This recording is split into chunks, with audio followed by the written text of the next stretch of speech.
Hey everybody, thank you so much for joining me here in the garage. My name is Dave Good.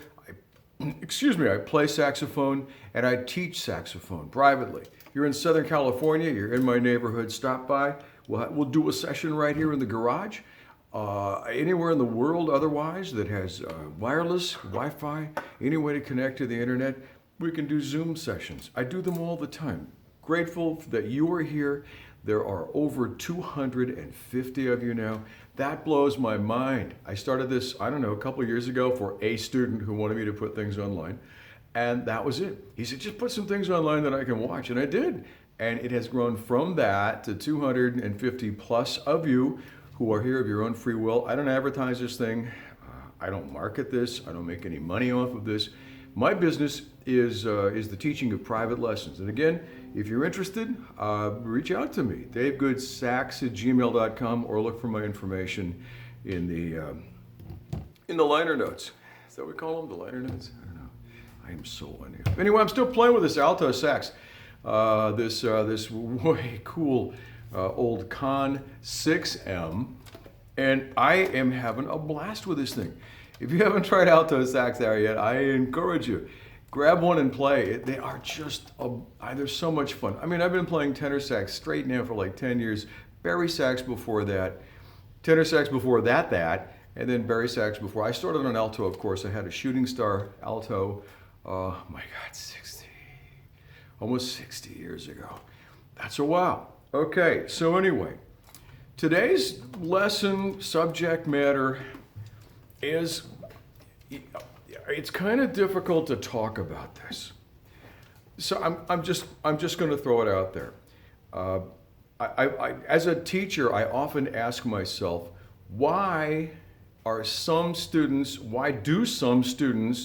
get better than others more quickly? So I've made a study of this over the thousands and thousands and thousands of hours that I've spent individually with students. I have asked them what their practice is, what they do, how they, what happens when I'm not around, right? And I boiled it down to a few things.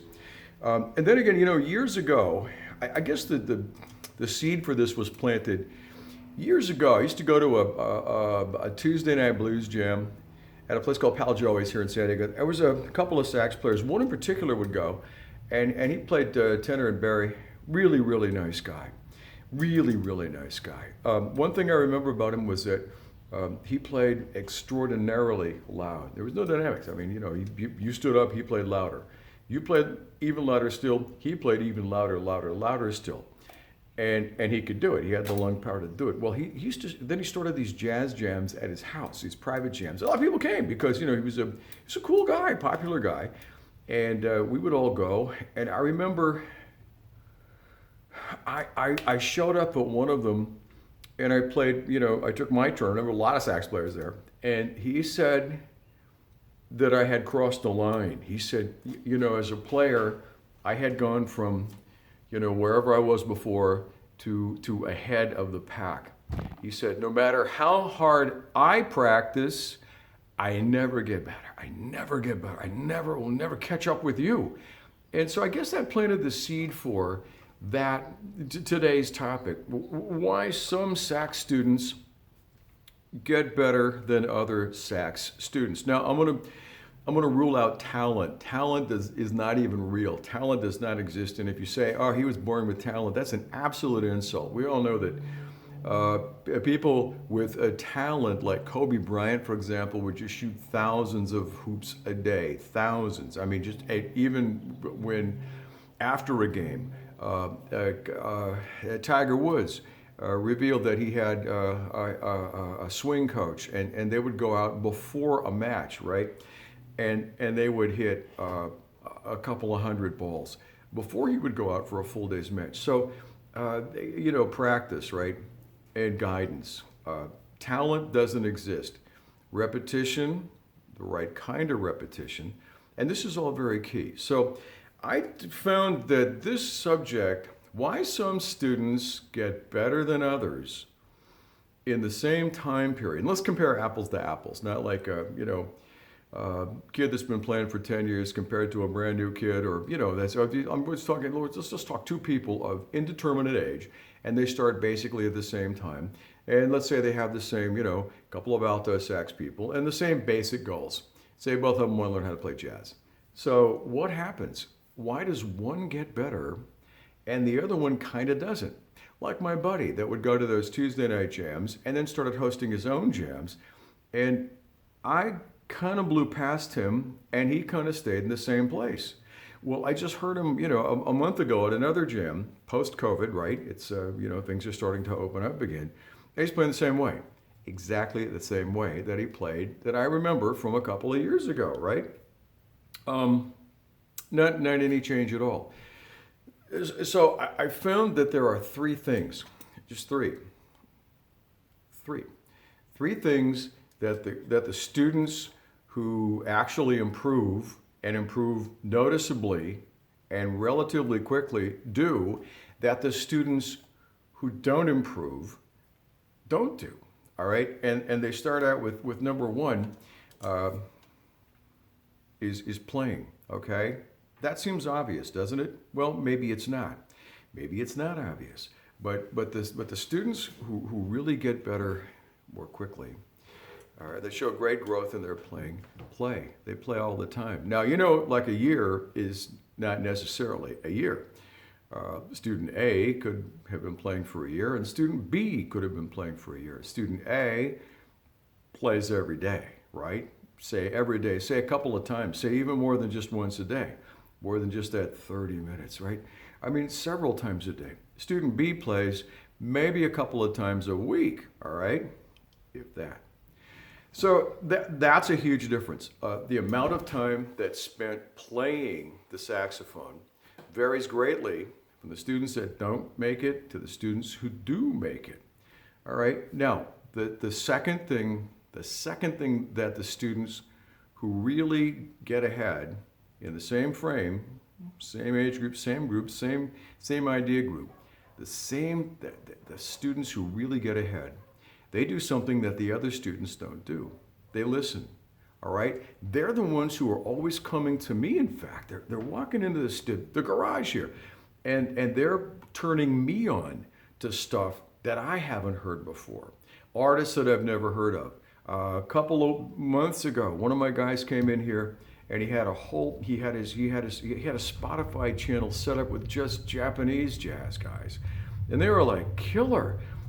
People will come in here with John Coltrane stuff I've never heard, and it's possible. I haven't heard it all. They'll come in with albums, or they'll dig through stacks, or they'll Spotify or YouTube and find sources of material, and they learn those songs. All right, that's the thing that they do. Is they not only source them out, but they start to play them. That takes me to number three.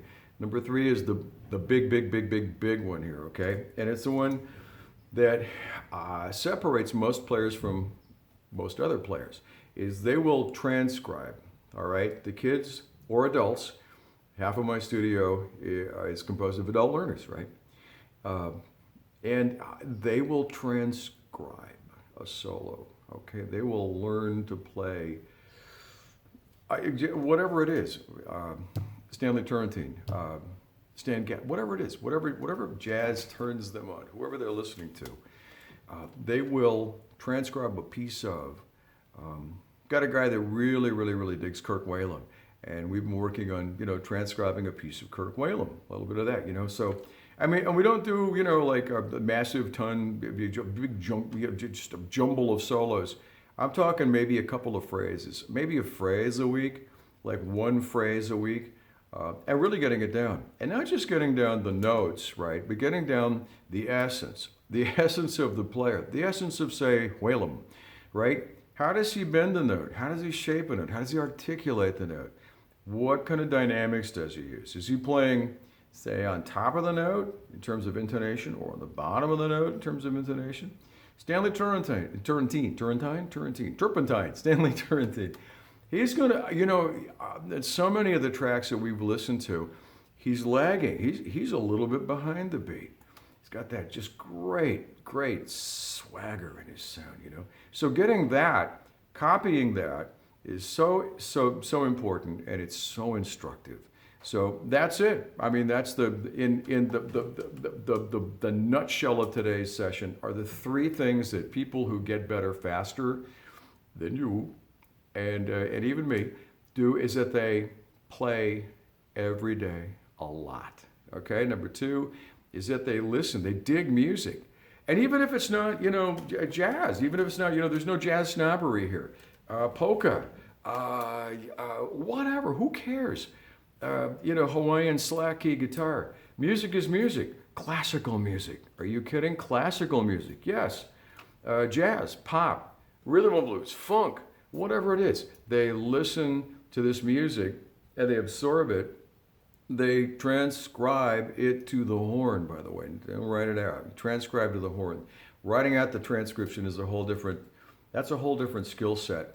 And I'm trying to keep these little meetings that we're having, shorter because some of y'all have complained that I tend to ramble. Oh God, I know that I do. And I'm at what is it now? 11 minutes. Yeah, we're getting out of the point of putting people to sleep. So I'm going to wrap it up at that. If y'all have any questions or if you have any process that help you get better faster, hit me back in the comments below, would you?